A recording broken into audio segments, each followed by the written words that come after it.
Hello friends, welcome back to our YouTube channel. In this video, we talk about how to fix stolen device protection is not turning on in iPhone. Let's start this video. First of all, open setting.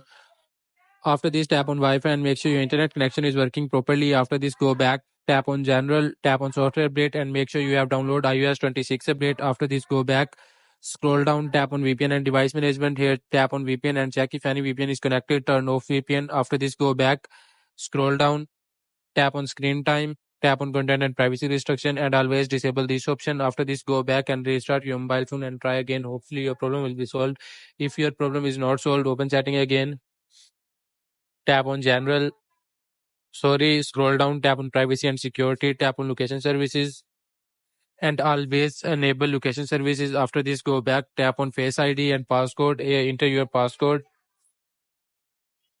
After this, reset your passcode and try again your passcode. Hopefully your problem will be solved. If your problem is not solved, tap on general, scroll down, tap on transfer, reset iPhone, tap on reset and reset all setting. Your problem will be solved. Thanks for watching.